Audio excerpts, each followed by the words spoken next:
So this is a theorem called Rolle's theorem, and it's actually a what's called a corollary, which means it's a related idea to the mean value theorem,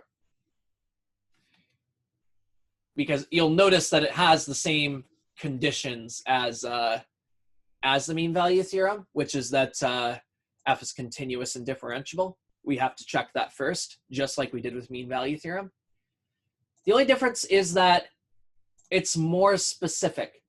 It's talking about a more specific case. It's talking about where f of a equals f of b. And it's saying that if f of a equals f of b, then at some point, the derivative has to be 0, which is useful because the derivative being 0 tells me where there are critical points, where there are maxes or mins.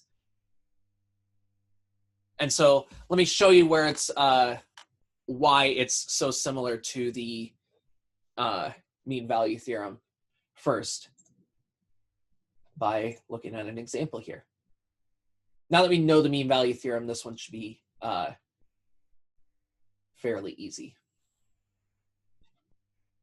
All right.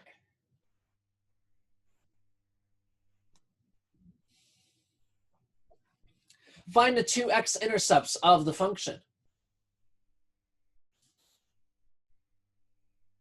So here comes some algebra 2.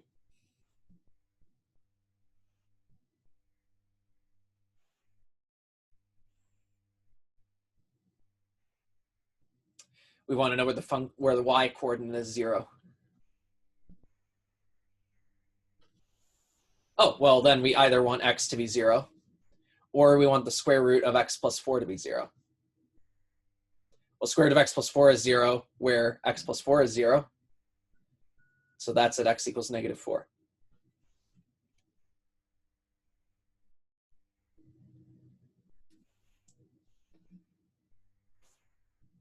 So that means that we have 2 points where the y coordinates are the same. In other words, f of 0 is 0, and f of -4 is 0. So we just guaranteed that f of a equals f of b. And why is this related to the mean value theorem? Because if I did this with mean value theorem, you could still do this with mean value theorem, because that means that f of b minus f of a over b minus a is going to be, f of b is 0. F of a is also 0 over b minus a. So 0 minus -4. And so 0 over 4, which is 0. So mean value theorem would guarantee that my derivative ends up being 0 somewhere in between these points.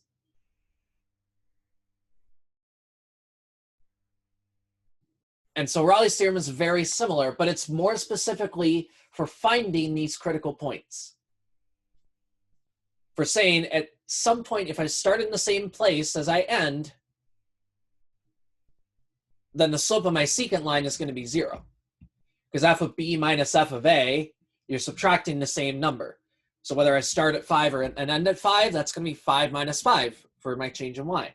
So I'll have 0 on top, which will give me 0 for the entire fraction.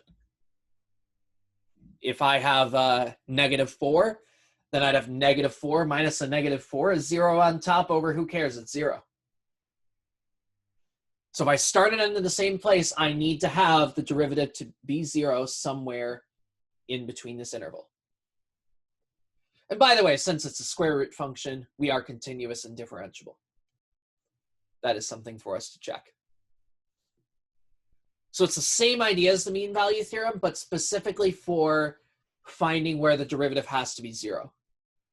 That's somewhere in between -4 and 0, we have the derivative being 0. And we can use some calculus to figure out where that is if we wanted to.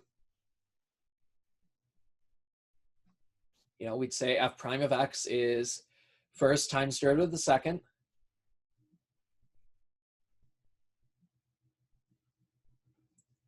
plus second times derivative of the first. Derivative of x is 1.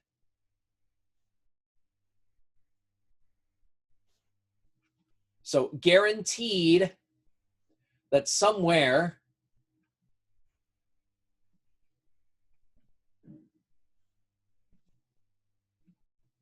this has to be 0, somewhere in between -4 and 0. And so then we would do some algebra and solve.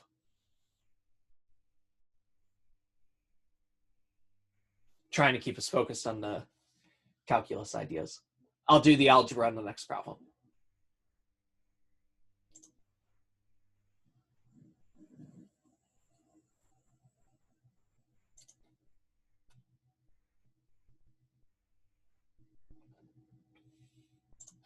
So again,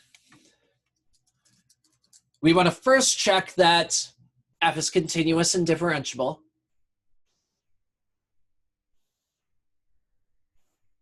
And then we want to check between -2 and 2. Do we have f of b and f of a being the same? Do we have the y coordinates matching? Well, f of -2 would be -2 to the 4th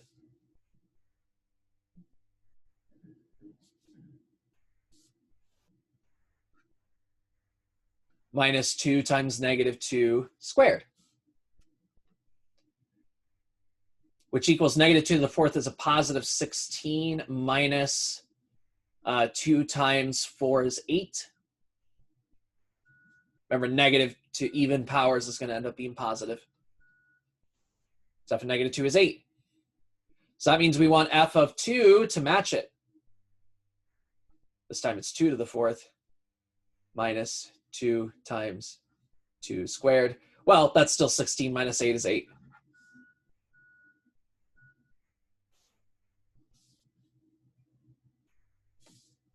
So that means that since f of a equals f of b,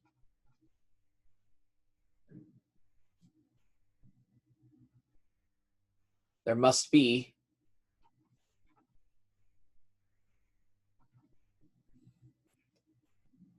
a point C in the interval a to b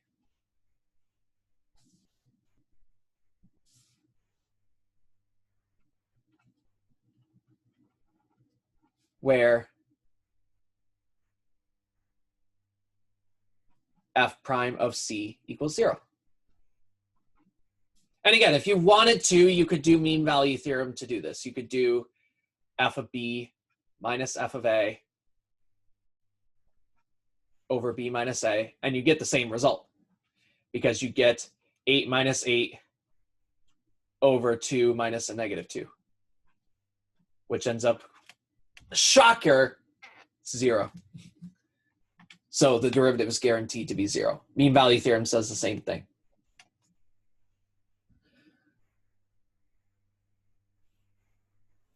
So it's saying if we start and end in the same place, then we're going to have a critical point somewhere. And again, we could actually take the derivative and figure out where that is. Y prime is 4x cubed minus 4x. So somewhere this has to be 0. Well, I can factor 4x out, and then I just have x squared minus 1. So that means we actually have 3 locations where it happens: at 0, at 1, and at -1. But these theorems guarantee that it has to happen at least once. It could happen at multiple places, but the guarantee is that it happens at least once.